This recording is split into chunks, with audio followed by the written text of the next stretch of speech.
आप देख रहे हैं खालिद इकबाल यूट्यूब चैनल। अस्सलाम वालेकुम, मेरा नाम आसिम वहीद है। आज हम बात करेंगे साइबर वॉरफेयर की, जिसका मतलब ये है कि अगर दो मुल्कों में ताल्लुकात ख़राब हैं, पहले ये हुआ करता था कि आपस में जंग होती थी, बमबारी होती थी, लोग लिटरली लड़ते थे। अब एक नई तरह की जंग आ गई है और उस जंग का नाम है साइबर वॉरफेयर। अब देखें, वापस आते हैं जहाँ पे हम बात कर रहे थे कि हम अपने कुछ असासे, अपनी एसेट्स अब ऑनलाइन रखना शुरू हो गए हैं। हमारे बैंक्स ऑनलाइन हैं, हमारी तस्वीरें, यादें, वीडियोस वो हम ऑनलाइन रखते हैं और हमारी कॉन्फिडेंशियल इंफॉर्मेशन ऑनलाइन हो सकती है।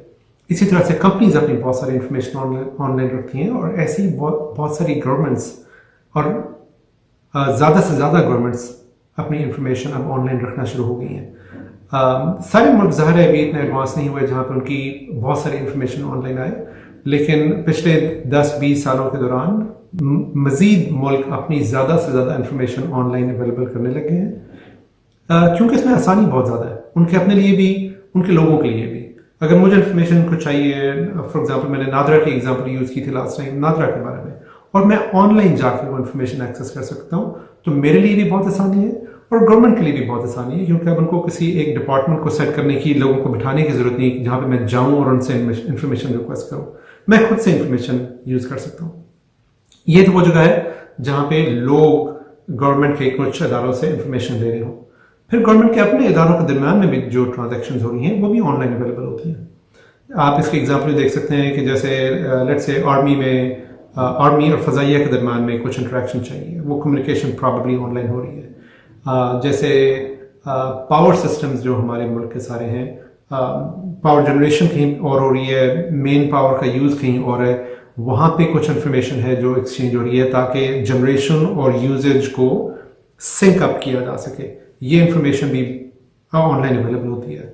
बहुत सारे मुल्क, जिसमें एस्टोनिया का नाम एक्चुअली अक्सर लोग लेते हैं, उन्होंने अपनी तकरीबन सारी की सारी इंफॉर्मेशन ऑनलाइन अवेलेबल कर दी है, जहाँ पे इवन टैक्स की इंफॉर्मेशन और टैक्स की सबमिशन भी ऑनलाइन हो जाती है।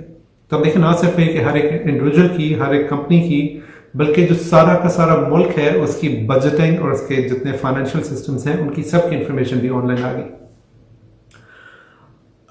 गिवन दिस, और मुख्तलिफ मुल्क ऑफ कोर्स, जैसे मैंने कहा कि इस मेच्योरिटी में मुख्तलिफ लेयर्स के ऊपर हैं। बहुत सारे मुल्क ऐसे हैं जो मे बी अभी बहुत ज़्यादा एडवांस नहीं हो और बहुत इंफॉर्मेशन उन्होंने ऑनलाइन नहीं रखी हो, लेकिन बहुत सारे मुल्कों ने रखी हुई है।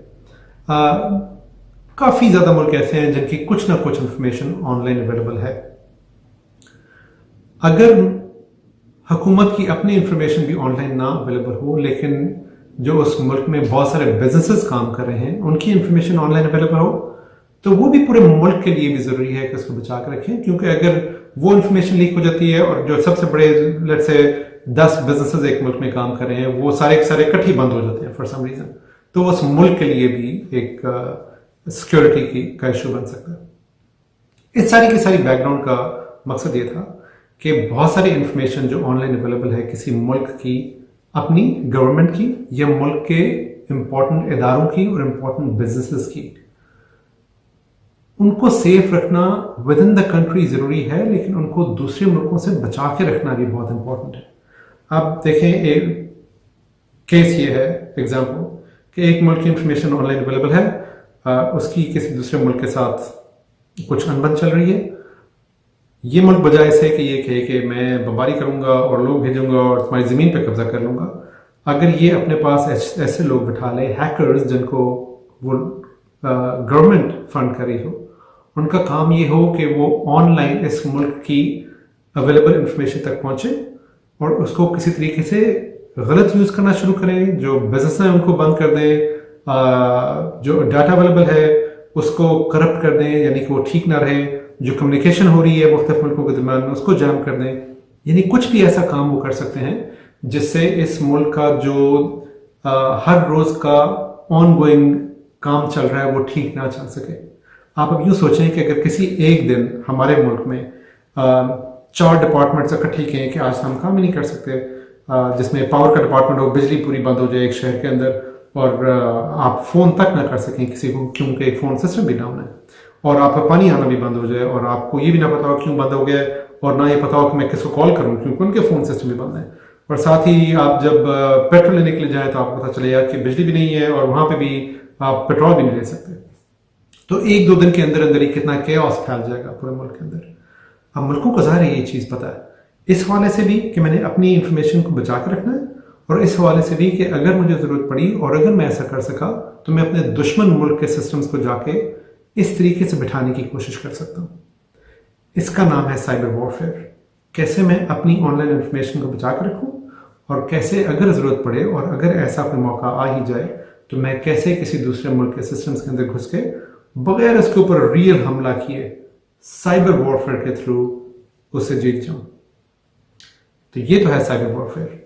अब इसे बचा कैसे जाए, खुद को कैसे बचा के रखें और किसी और मुल्क के ऊपर अटैक्स बेहतर कैसे कर सकें, मैं दूसरे एक्चुअली टॉपिक पे नहीं आऊँगा, लेकिन खुद को बचाने की हम बात ज़रूर करेंगे। इसमें देखिए एक और बहुत बड़ा डिफरेंस जो है, जिसे मैं कहूँगा कन्वेंशनल वॉरफेयर के मुकाबले में, यानी कि जब कहीं पे जाके हमला करते थे, वो ये है कि किसी भी मुल्क की बात कर लें जो आपसे जितना मर्जी दूर हो, जिन लोगों ने उसके ऊपर हैकर्स ने अटैक करना है वो कहीं पे भी बैठे हो सकते हैं। जिसका मतलब ये है कि लेट्स से कि कोई एक मुल्क है जो it's in the middle of Pacific ocean, जहाँ पे कोई जहाज या कोई लोगों का पहुंचना मुश्किल है, लेकिन वो इंटरनेट के साथ कनेक्टेड है।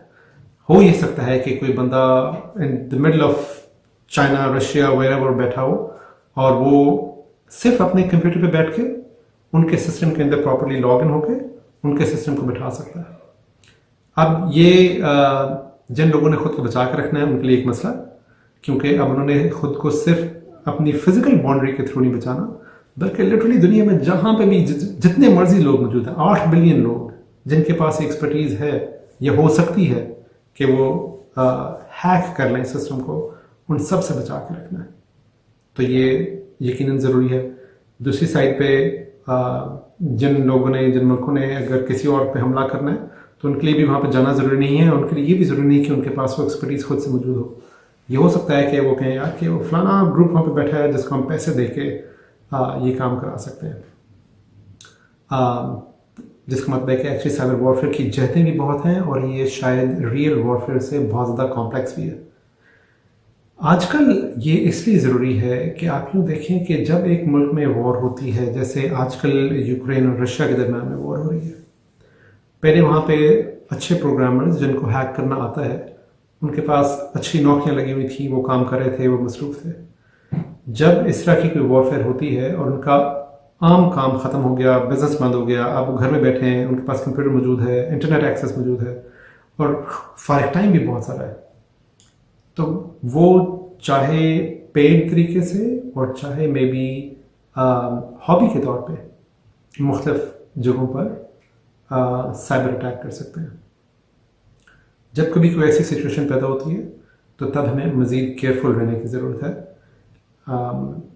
आजकल क्योंकि ऐसी सिचुएशन पैदा हुई है, मैं ये नहीं कह रहा कि ऐसा होगा, लेकिन ऐसा होने के चांसेस बढ़ गए हुए हैं, जहाँ पे लोग बैठे जो पहले मसरूफ़ थे अब मसरूफ़ नहीं रहे, जिनके पास फारिग वक्त है वो इस किस्म के कामों में पड़ सकते हैं। तो जब भी कभी कोई ऐसी सिचुएशन पैदा हो तो हमारे लिए ज़रूरी है कि हम अपनी साइबर एसेट्स को ज़्यादा सिक्योर करें और ज़्यादा सिक्योर रखें।